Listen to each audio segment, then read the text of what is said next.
Ученые окружили касаток, оказавшихся в ловушке во льдах, и неустанно трудятся, чтобы освободить их из ледяной тюрьмы. Только посмотрите, что произошло дальше. Это чудо. Невероятный результат их усилий лишил всех дара речи и вселил надежду. Мы зафиксировали движение с помощью дрона. Что-то крупное застряло там, в дрейфующих льдах. Голос доктора Кензи Танаки звенел от нетерпения, когда он наклонился ближе к монитору мобильной станции Wildlife Pro. Было 6 февраля, и команда обосновалась в Росу, маленькой рыбацкой деревушке на Хоккайдо, Япония. Они наблюдали за дрейфующими льдами у побережья полуострова Широтоку, внесенного в список всемирного наследия ЮНЕСКО. Полуостров, известный своей богатой морской флорой и фауной, не был чужд касаткам. Однако на сегодняшних кадрах запечатлено то, чего никто из них не ожидал. На видеозаписи, полученной с беспилотника, было видно стадо касаток, застрявших в уменьшающейся воздушной яме среди толстого дрейфующего льда. Было видно по меньшей мере 10 касаток. Их гладкие черно-белые тела были прижаты друг к другу.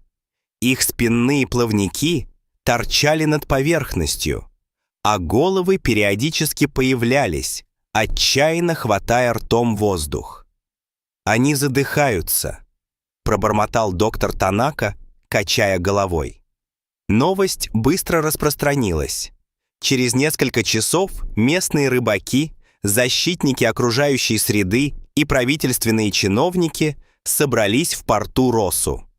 Сцена представляла собой смесь яркой арктической одежды, болтовни на разных языках и отдаленного гула ледокола «Полярный исследователь», ярко-оранжевого судна, способного рассекать замерзшее море. Лед двигался на юг быстрее, чем ожидалось, объяснил Хироси Накамура, 55-летний рыбак с многолетним опытом плавания по Охотскому морю.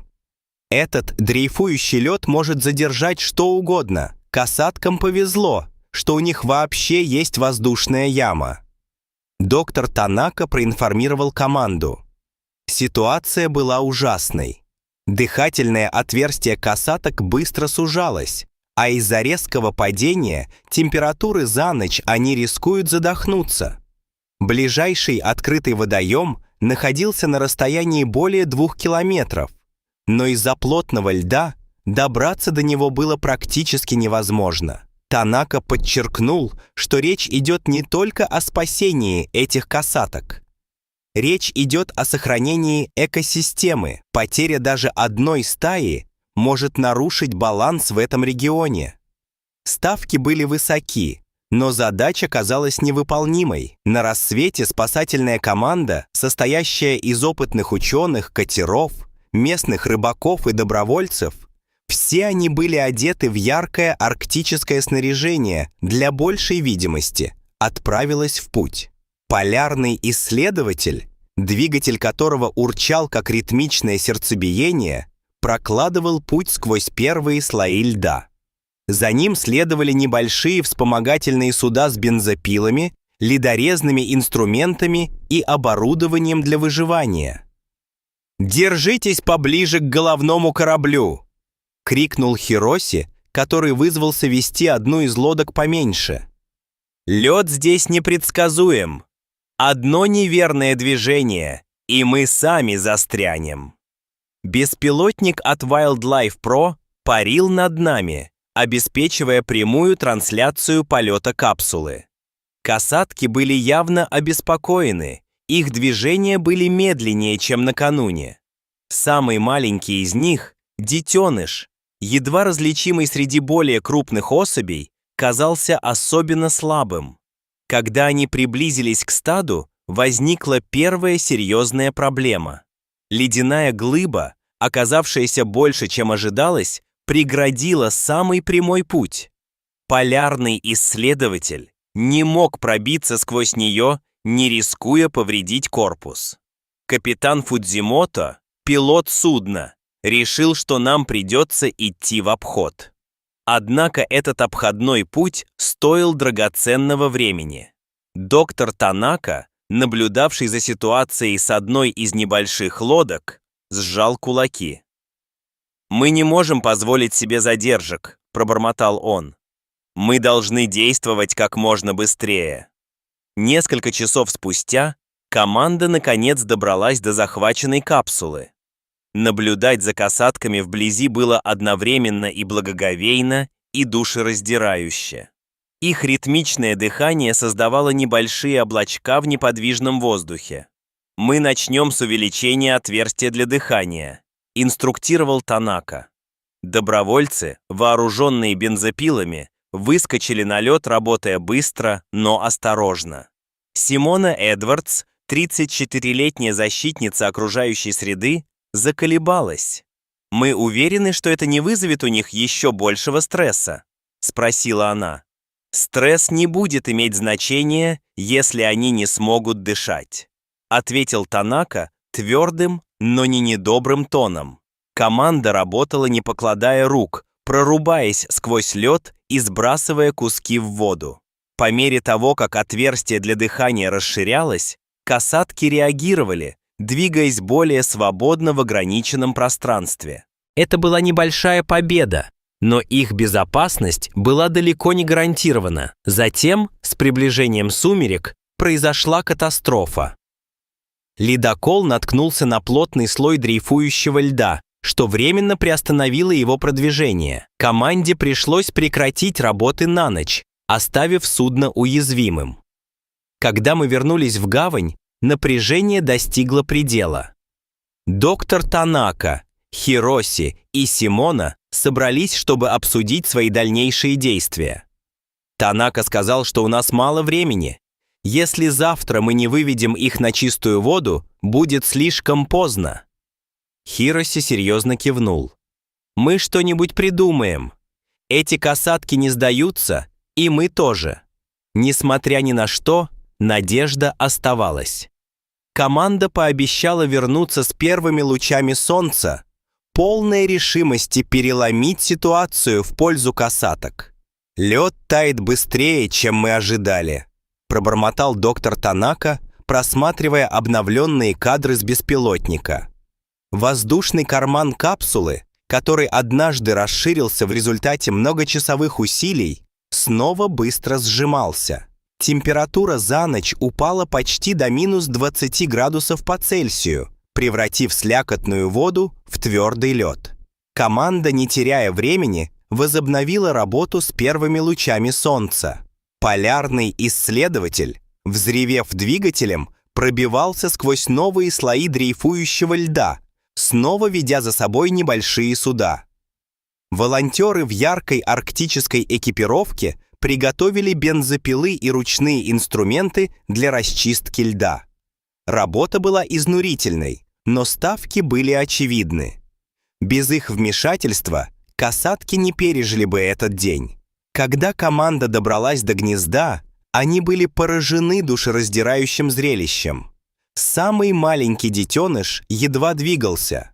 Взрослые касатки, явно обеспокоенные, по очереди подталкивали детеныша, чтобы удержать его на плаву. Симона Эдвардс повернулась к доктору Танаке. Ее голос дрожал. «Мы не можем потерять этого детеныша. Что нам делать?» «Мы заставим их двигаться», — твердо сказал Танака. «Только если они останутся на одном месте, холод убьет их раньше, чем лед».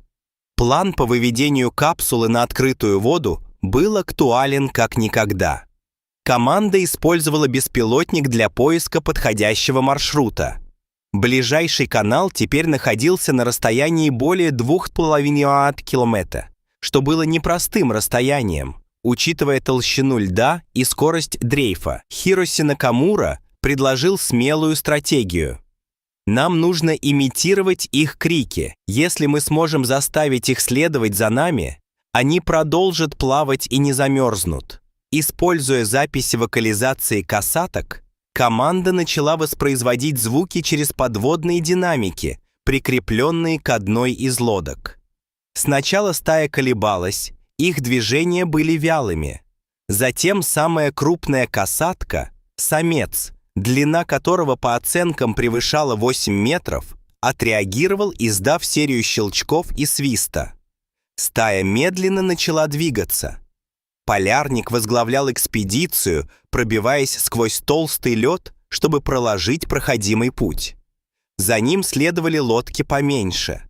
Добровольцы выкрикивали указания, но их голоса были едва слышны из-за рева ледокола и скрежета льда.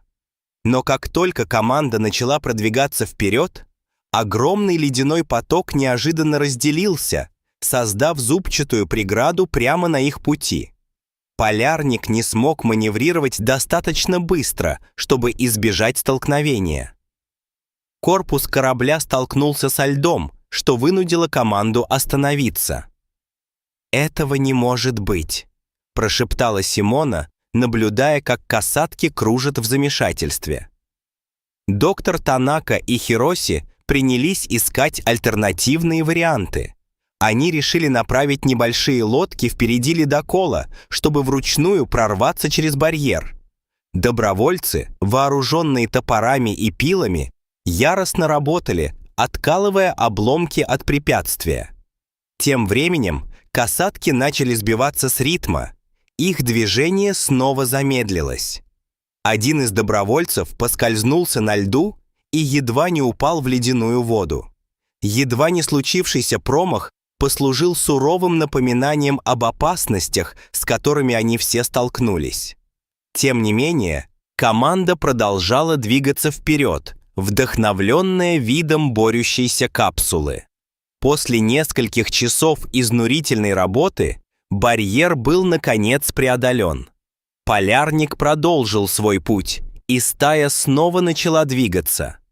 Однако самый маленький детеныш отстал, что побудило его мать держаться поближе и подталкивать его вперед. Когда солнце опустилось за горизонт, заливая лед зловещим оранжевым сиянием, команда поняла, что дневной свет на исходе.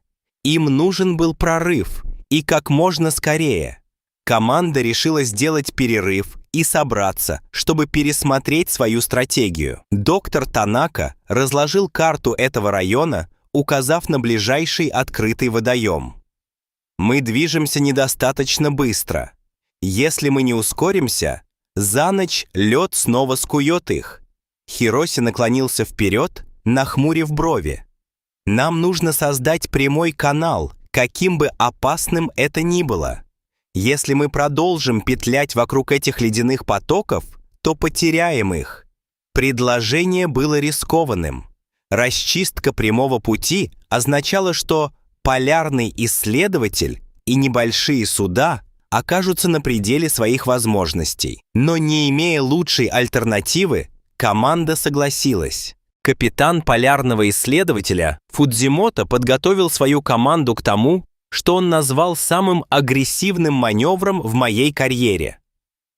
Когда команда снова отправилась в путь, напряжение стало ощутимым. Симона, которая ранее скептически относилась к методам операции, поймала себя на том, что мысленно молится за касаток. Звук, с которым корпус полярного исследователя врезался в лед, был оглушительным. Тем временем касатки, казалось, почувствовали, что дело не терпит отлагательств. Они последовали за ним, рассекая ледяную воду спинными плавниками. Самый крупный самец шел впереди, как бы ведя стадо, в то время как детеныш и его мать оставались позади. Как только команда почувствовала проблеск надежды, несчастье повторилось. Внезапный сдвиг льда привел к тому, что огромный поток вырвался на свободу и пронесся в опасной близости от стада. Команда в ужасе наблюдала, как самый маленький детеныш отделился от группы и застрял на небольшом участке льда. «Мы должны его вытащить!» Симона закричала срывающимся голосом. Не колеблясь, Хироси и еще один доброволец, вооружившись веревками и шестами, спрыгнули на лед. Касатка-самка отчаянно кружила, издавая пронзительные крики, которые эхом разносились над замерзшим морем. Сцена была хаотичной. Команда выкрикивала указания, а лед зловеще стонал под их весом. Казалось, прошла целая вечность, прежде чем им удалось освободить детеныша и завести его обратно в воду. Мать немедленно подтолкнула его вперед, возобновляя их путешествие. Эти усилия истощили команду физически и эмоционально, но времени на отдых не было. Полярник продолжал двигаться вперед, прокладывая путь к открытой воде. Когда небо потемнело, появились первые признаки успеха. Далекий пролом во льду, где простиралась вода, свободная и прозрачная. Впервые доктор Танака позволил себе слегка улыбнуться. «У нас все получится», — тихо сказал он.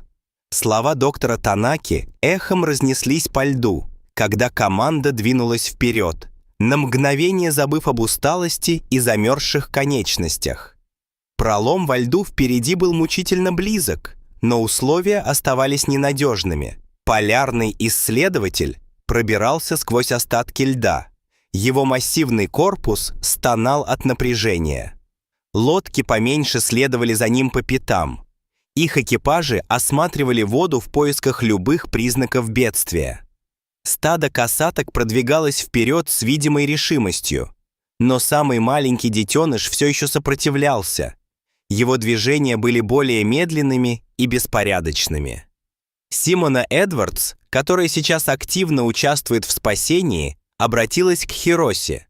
Если этому теленку в ближайшее время не будет оказана помощь, он не выживет. Хироси мрачно кивнул. Нам нужно мыслить нестандартно. Обычных методов больше недостаточно. В этот момент по радио раздался голос капитана Фудзимото. Мы заметили еще один крупный поток прямо на нашем пути. Он слишком большой, чтобы полностью прорваться.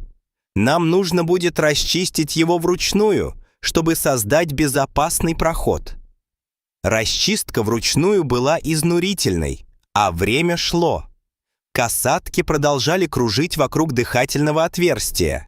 Их энергия заметно убывала. Среди этого хаоса доктору Танаке пришла в голову внезапная идея. Если мы сможем повысить температуру воды непосредственно под потоком, это может ослабить лед настолько, что касатки смогут прорваться сами. Он быстро объяснил план. Используя специально разработанное тепловое устройство на полярном исследователе, они смогли создать небольшие зоны нагрева, чтобы поддержать природную силу касаток. Команда поспешила осуществить план, развернув устройство и скорректировав его настройки. Минуты казались часами, когда они наблюдали, как лед начинает таять. Касатки, словно почувствовав благоприятную возможность, собрались у края потока. Их спинные плавники прорезали ледяную воду. То, что произошло дальше, было похоже на чудо.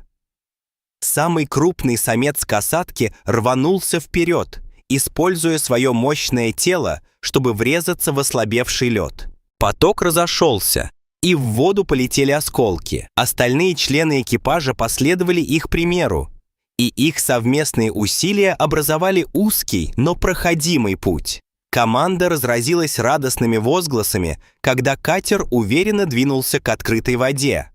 Когда касатки достигли открытой воды, они принялись размахивать крыльями, словно празднуя свою свободу. Зрелище было захватывающим. Камеры запечатлели момент, когда измученная команда с благоговением наблюдала за происходящим.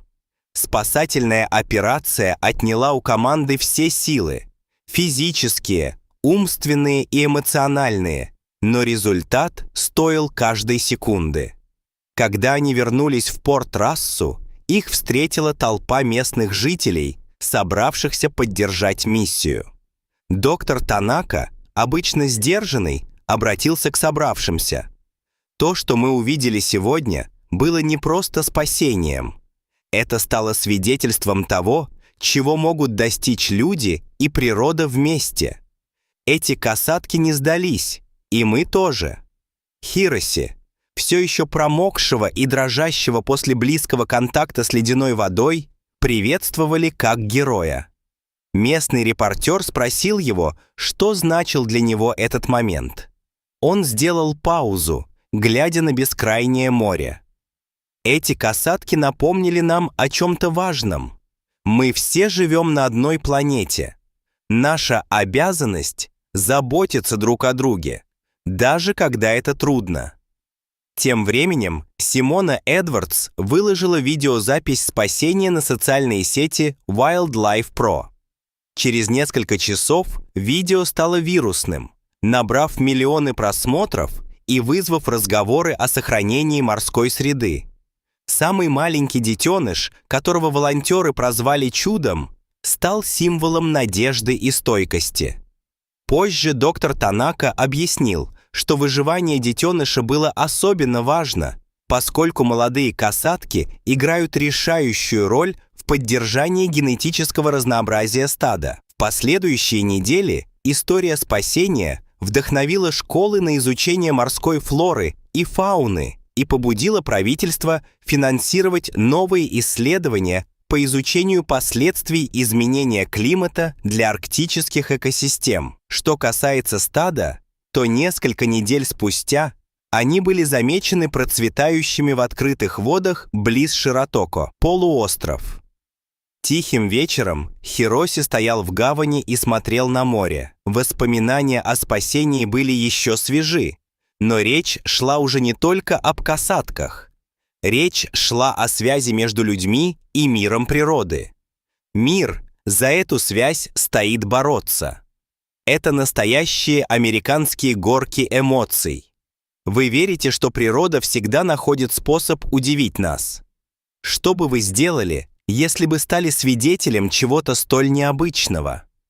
Спасибо, что посмотрели эту невероятную историю. Обязательно приходите к нам снова, чтобы насладиться моментами, которые лишат вас дара речи.